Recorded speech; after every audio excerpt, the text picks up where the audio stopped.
Like اور channel پر جو new readers ہیں سب چینل کو سبسکرائب کریں تاکہ آپ کو ہر ویڈیو کا نوٹیفیکیشن مل سکے۔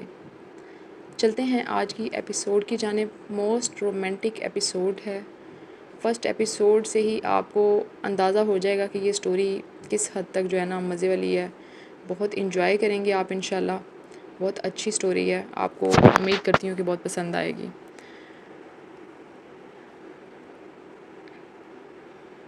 تو کرتے ہیں ایپیسوڈ کو سٹارٹ۔ عشق کی آوارگی از قلم ضحیٰ شاہ۔ سورج کی کرنیں پھیلتے ہی شاہ حویلی میں ہر طرف شور اور خوشی کی کھلکھلاہٹیں پھیل گئیں، اور یہ خوشی ہوتی بھی کیوں نہ۔ ابھی کچھ ہی دن پہلے ان کا لاڈلا پوتا کینیڈا سے ڈاکٹر بن کر آیا تھا، اور اب کچھ ہی دنوں میں ان کی پوتی کی شادی ان کے عزیز دوست کے پوتے سے ہونے جا رہی تھی۔ برسوں کی دوستی رشتہ داری میں بدل رہی تھی، ہر طرف خوشیوں کا سماں تھا۔ ہاں، یہ وہی شاہ حویلی تھی جہاں کچھ عرصہ پہلے بہت غم کے بادل چھائے تھے اور گھر کی دیواریں بھی وہاں کے لوگوں کی ہنسی سننے سے محروم ہو گئی تھی۔ لیکن اب خوشیوں نے ان کے دروازے پر پھر سے دستک دی تھی۔ ارے آپی اٹھ بھی جائیں، آپ کو پارلر لے کر جانا ہے، پھر آپ کو پتہ ہے نا مجھے اپنے بھی بہت کام کرنے ہیں۔ آپ کی شادی ہے اور آپ نے ایسا منہ بنایا ہوا ہے جیسے آپ کی زبردستی شادی ہو رہی ہو۔ کومل، کتنی دفعہ کہا ہے فضول مت بولا کرو۔ نایاب بیگم کمرے میں آتے ہی کومل کو ڈانٹنے لگی۔ ماما آپ تو بس مجھے ہی ڈانٹا کریں، آپی کو دیکھیں کب سے جاگ رہی ہیں لیکن پارلر چلنے کو تیار ہی نہیں۔ کومل منہ بسور کر بولی۔ نایاب بیگم نے کومل کو گھورتے ہوئے میرب کی طرف رخ کیا اور اسے بازو سے پکڑ کر زور سے اٹھاتے غصے سے بولیں، تمہارے تماشے بند نہیں ہوں گے؟ مجھے لگتا ہے کتنی دفعہ کہا ہے یہ تماشے بند کرو لیکن نہیں، تمہیں تو ضد ہی کرنی ہے۔ یہ سب تمہارے باپ کی وجہ سے ہے، اگر وہ تمہیں اتنی چھوٹ نہ دیتے تو یہ سب نہ ہوتا۔ چلو جاؤ پارلر، کل تمہاری مہندی ہے، تمہیں ذرا خیال نہیں۔ باقی لڑکیوں کو دیکھا ہے جو اپنی شادی پر اتنی خوش ہوتی ہیں اور ایک تم۔ ہاں تو ان کی شادی ان کی رضامندی سے ہوتی ہے، زبردستی سے نہیں۔ وہ بھی انہی کے انداز میں بولی تھی۔ دماغ خراب نہ کرو میرا، اٹھو اور جاؤ۔ وہ اس کی باتوں کو نظر انداز کرتے ہوئے اسے حکم دے کر باہر چلی گئیں اور پیچھے نایاب کومل کو گھورتی ہوئی واش روم میں گھس گئی۔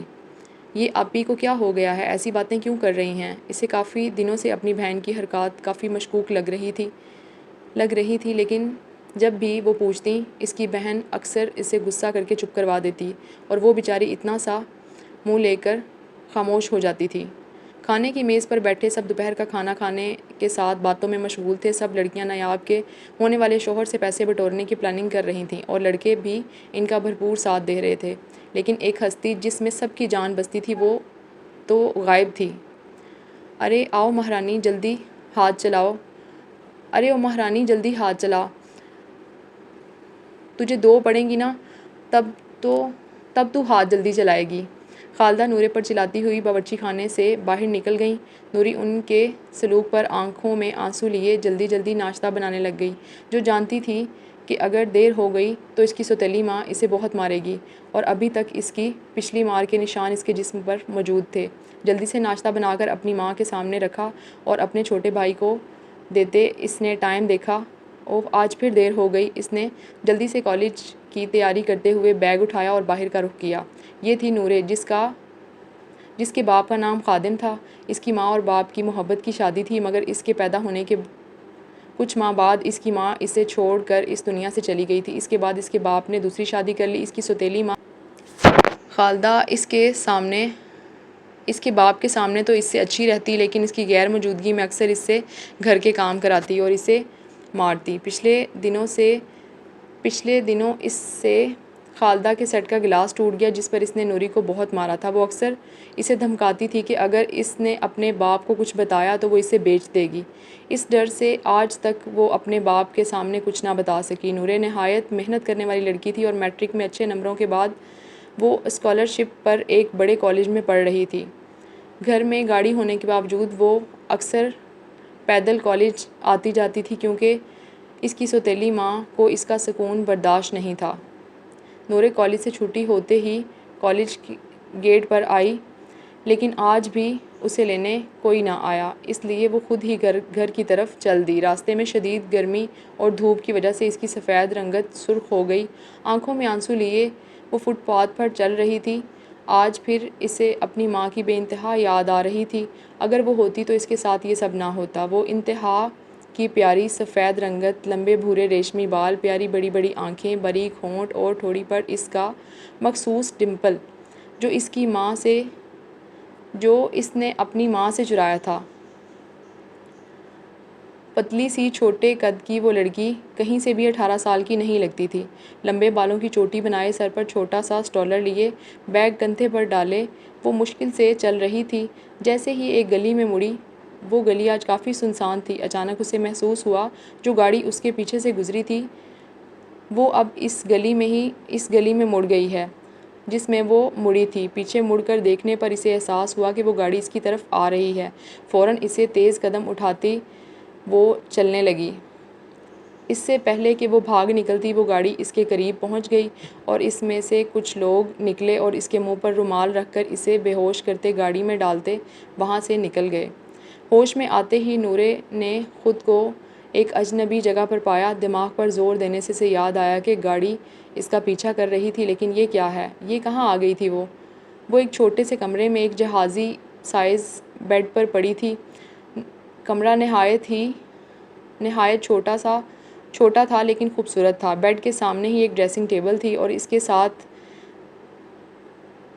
ساتھ ایک 2 سیٹر صوفہ پڑا ہوا تھا۔ بیڈ کی دوسری طرف ایک دروازہ تھا، شاید واش روم کا تھا، اور اس کے کچھ فاصلے پر ایک بڑا دروازہ تھا، شاید کمرے سے باہر جانے کا تھا۔ وہ فوراً اس دروازے کی طرف دوڑی لیکن وہ بند تھا۔ اس نے زور زور سے دروازے پر ہاتھ مارتے وہ رو رہی تھی۔ نہ جانے یہ کون لوگ ہیں جنہوں نے اسے اس طرح اٹھا لیا تھا۔ اب وہ گھر کیسے جائے گی؟ یہ سب سوچتے ہی ایک بار پھر رو دی۔ پلیز پلیز مجھے جانے دو، میں نے کیا بگاڑا ہے؟ رحم کرو، پلیز مجھے جانے دو، وہ مسلسل روتی ہوئی چیخ رہی تھی۔ 5 منٹ بعد دروازے کا ہینڈل کسی نے گھمایا اور وہ اپنی شاندار شخصیت کے ساتھ کمرے میں داخل ہوا۔ نورے کو زمین پر روتی ہوئی حالت میں دیکھ کر اس کی پیشانی کی رگیں تن گئیں۔ کیوں ماتم کر رہی ہو؟ نورے اسے دیکھ کر پہلے تو ڈر گئی لیکن ہوش میں آتے ہی سے فوراً اس کے پاس آئی۔ پلیز مجھے میرے گھر جانے دو، مجھے چھوڑ دو پلیز۔ نورے اس کے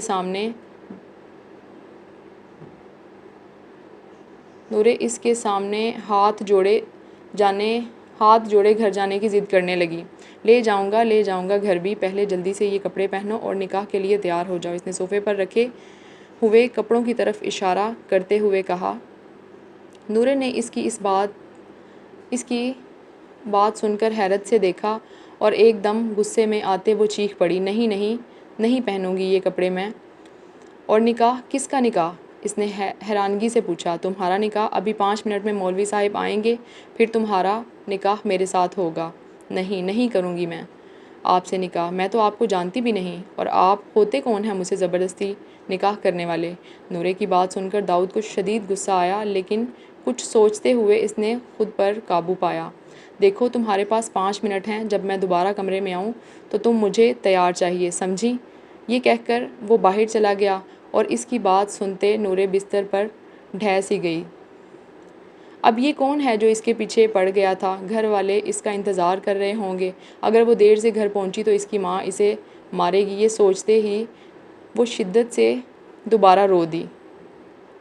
اسی دوران ایک بیوٹیشین اس کے کمرے میں آئی جسے دیکھ کر نورے حیران ہو گئی۔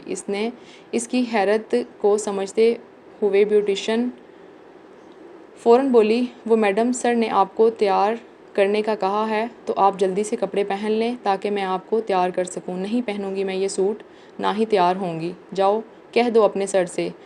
وہ پھٹ ہی تو پڑی تھی۔ اچھا تو تم نکاح نہیں کرو گی؟ کمرے میں داخل ہوتے ہوئے داؤد نے اس کی بات سنی اور غصے سے بولا اور بیوٹیشین کو باہر جانے کا اشارہ کیا۔ اس کے اشارے کو سمجھتے ہوئے وہ باہر چلی گئی۔ چلو اب بتاؤ کیا لگی تھی تم؟ وہ غصے سے اس کی طرف بڑھا جس سے نورے کانپنے پر مجبور ہو گئی۔ میں آپ سے نکاح نہیں کروں گی، وہ کانپتے ہوئے بولی۔ اچھا اگر نکاح نہیں کرو گی تو پھر میرے ساتھ ایسے ہی رہنا پڑے گا، وہ کہتے ہوئے اپنی شرٹ اتارتے ہوئے اس کی طرف بڑھا۔ اس کی بات کا مطلب سمجھتے وہ پیچھے ہٹنے لگی لیکن پیچھے بیڈ کے تاج سے ٹکرا کر رک گئی۔ اس سے پہلے کہ وہ سائڈ سے بھاگتی، داؤد نے اسے بازو سے پکڑ کر اپنی طرف کھینچ لیا۔ وہ کٹی ڈال کی طرح اس کے چوڑے سینے سے ٹکرا گئی۔ دیکھو مجھے پلیز جانے دو، وہ شدت سے روتے ہوئے اس سے بولی۔ اس سے پہلے کہ مزید کچھ بولتی، داؤد نے اس کے لبوں پر جھکتے ہوئے اس کی سانسوں کو قید کر لیا، لیکن ایک دم ہوش میں آتے ہوئے اپنے جذبات پر قابو پاتے ہوئے اس نے نورے کی یونیفارم کے اوپری بٹن کھولنے شروع کیے اور شرٹ کو اس کے کندھے سے سرکایا، جس سے اس کا نشیب و فراز کو چھپاتا بلاؤز نظر آیا۔ اس کے خوبصورت وجود کو دیکھتے داؤد کی آنکھیں چمکی تھیں۔ اپنی برہنہ حالت دیکھتے ہوئے نورے اپنی عزت کے جانے کے ڈر سے فوراً بولی، میں نکاح کے لیے تیار ہوں، پلیز یہ نہ کریں میرے ساتھ۔ وہ روتے ہوئے مشکل سے بولی۔ داؤد جو اس کے کندھے پر جھکنے ہی والا تھا، اس کی بات سنتے ہی فوراً پیچھے ہٹ گیا۔ اپنی دال گلتے دیکھ اس کے چہرے پر فاتحانہ مسکراہٹ آئی تھی، جسے وہ بروقت چھپا گیا۔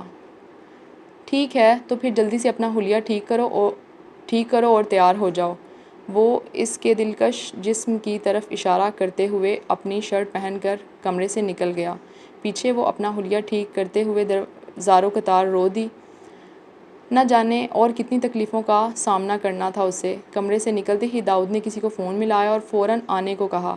لیکن داؤد، یہ اچانک کیوں اور کیسے؟ ارے سب بتا دوں گا نا پیارے چاچو، بس اگر آپ اپنے بھتیجے کے نکاح میں شامل ہونا چاہتے ہیں تو فوراً آ جائیں۔ اچھا آتا ہوں، وہ ایک لمبا سانس لیتے ہوئے، کیونکہ وہ جانتے تھے کہ جو کام داؤد کرنے کا کہہ دے، پھر چاہے دنیا ادھر سے ادھر ہو جائے، وہ اپنے فیصلے سے نہیں ہٹ سکتا۔ 15 منٹ بعد جب وہ کمرے میں داخل ہوا تو اسے سجری سوری دیکھ کر اس کے دل نے ایک بیٹ مس کی۔ وہ پری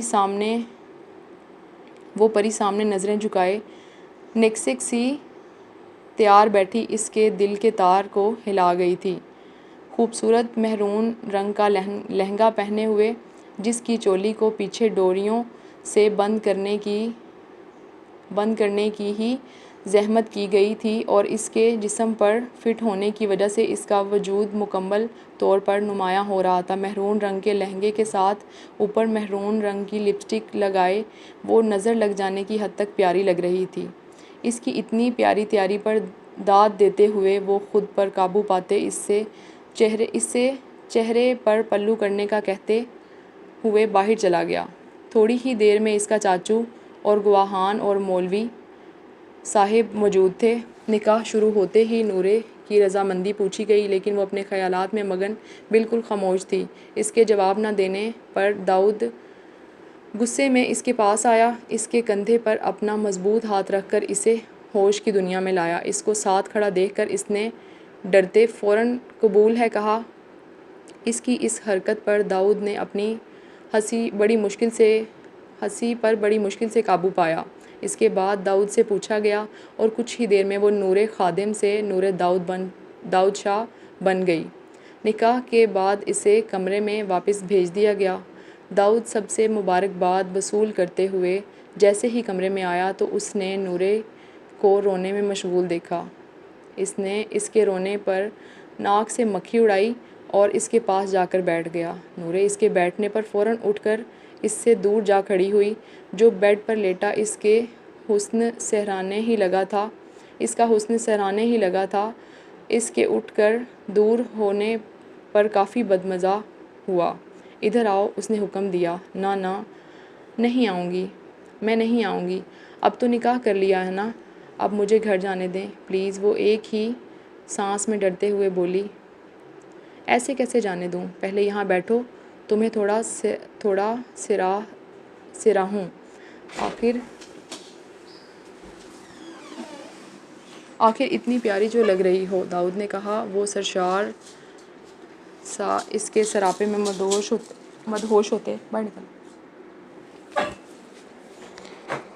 مدہوش ہوتے ہوئے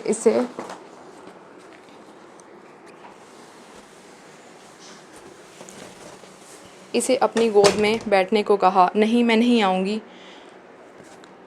ابھی وہ بول ہی رہی تھی کہ وہ ایک دم دھاڑا۔ تمہیں میری بات سمجھ نہیں آتی نورے، ادھر آؤ، داؤد نے کہا۔ وہ ڈرتے ہوئے فوراً اس کے پاس آئی۔ گڈ، چلو اب گود میں بیٹھو۔ اس نے ایک اور حکم جاری کیا۔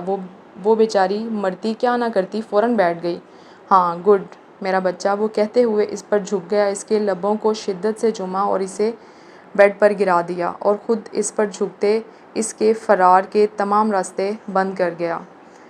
وہ اس کے اوپر آنے پر فوراً ڈرتے ہوئے آنکھیں میچ گئی۔ اس کی آنکھیں میچنے پر داؤد دوبارہ اس کے لبوں پر جھکتا اس کی جان نکال گیا۔ وہ مسلسل اس کے ہونٹوں پر جھکے انہیں شدت سے چومتا سک کر رہا تھا، اور وہ اس کے جذبات کو برداشت نہ کرتی اس کے مضبوط سینے پر اپنا نرم ہاتھ مارتی اسے پیچھے دھکیل رہی تھی۔ اس کے دھکیلنے پر وہ کافی بدمزہ ہوا اور اس کے لبوں کو بخش گیا۔ وہ جو اس کے دور ہونے پر لمبی لمبی سانسیں لیتی خود کو پرسکون کر رہی تھی، اس کے ایک دفعہ پھر جھکنے پر منہ کو سائڈ پر کر گئی۔ اس کی یہ حرکتیں داؤد کو غصہ دلا گئی تھیں۔ داؤد نے فوراً اس کے نرم ہاتھوں کو اپنے ہاتھ میں مضبوطی سے پکڑا، اس کے سر کے پیچھے کیا اور دوسرے ہاتھ سے اس کی نرم و ملائم کمر پر رکھتا اسے تھوڑا اوپر اٹھاتا دوبارہ اس کے ہونٹوں پر جھکا اسے بے حال کرنے لگا۔ نورے اس کی شدت پر بے حال ہوتی رو دی۔ اس کے نڈھال ہونے پر وہ اس سے دور ہوتا اسے غور سے دیکھنے لگ پڑا، جس کا چہرہ اس کی شدت بھرے جذبات پر سرخ ہو گیا تھا۔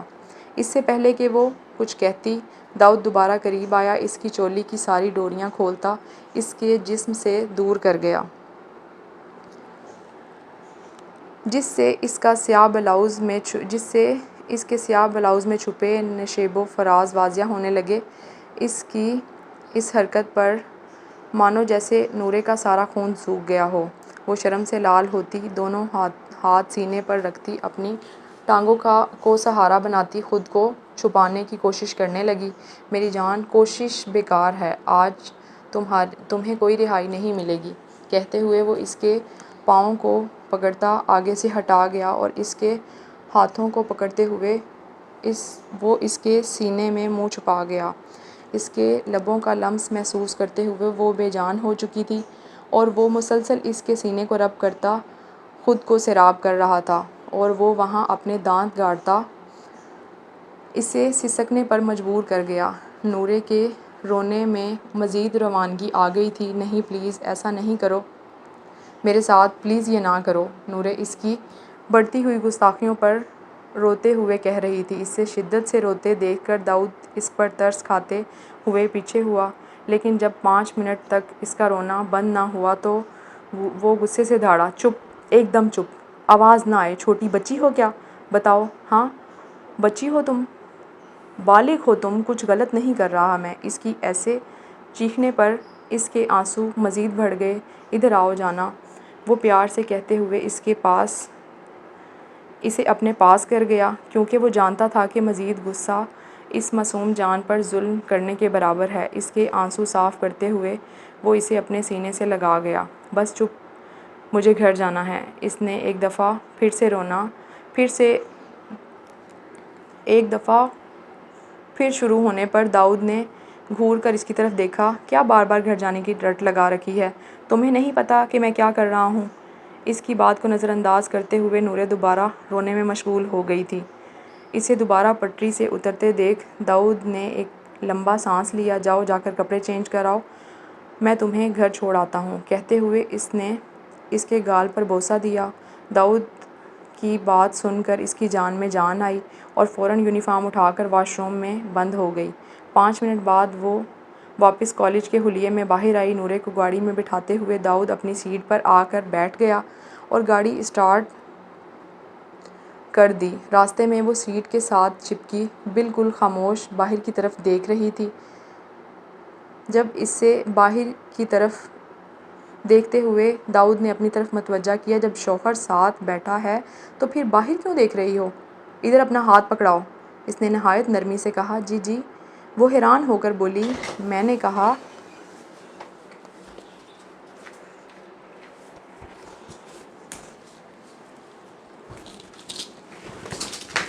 باہر نکل، جلدی نکل۔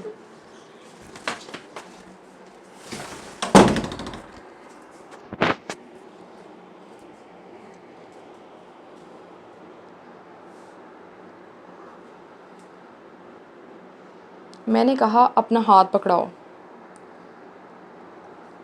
کیا ایک دفعہ کہیں بات سمجھ نہیں آتی؟ وہ ایک دم پھٹ پڑا۔ نورے نے ڈرتے ہوئے اپنا ہاتھ آگے کیا جسے داؤد نے بروقت تھام لیا اور نورے کے نرم ٹھنڈے پڑتے ہاتھ کو اپنے مضبوط ہاتھ میں لیتے سہلانے لگا۔ نورے کے گھر سے کچھ دور اس نے گاڑی روکی۔ اس سے قبل کہ وہ اترتی داؤد نے اس کو روک لیا۔ اتنی بھی کیا جلدی ہے؟ پہلے کس کرو پھر جانے دوں گا۔ اس کی نئی فرمائش پر نوری شرم سے لال ہوتی نظریں جھکا گئی۔ میں نے منہ نیچے کرنے کا نہیں کہا۔ کس کرنے کا کہا ہے؟ چلو تمہارا کام آسان کرتا ہوں۔ وہ اپنے ہونٹ کی طرف اشارہ کرتے اس کے قریب جھکا۔ میں نہیں کروں گی۔ نورے نے فوراً انکار کیا، جس پر داؤد غصے میں آتے اسے اپنے پاس کھینچ لیا، اس کے ہونٹوں کو اپنے دسترس میں لے گیا اور کچھ وقت بعد اسے رہائی دی۔ آئندہ انکار کیا نا تو دیکھنا، آج تو چھوڑ دیا ہے، آئندہ تمہاری جان کو ایک کر کے ہی دم لوں گا۔ داؤد نے یہ کہتے اسے جانے کی اجازت دی۔ اجازت ملتے ہی نورے فوراً وہاں سے بھاگی، کہیں داؤد کا ارادہ پھر سے بدل نہ جائے۔ اس کے گھر جاتے ہی اس نے گاڑی کا رخ شاہ ویلا کی طرف موڑ دیا۔ تو آپ کو آج کا ایپیسوڈ کیسا لگا مجھے ضرور بتائیے گا، اور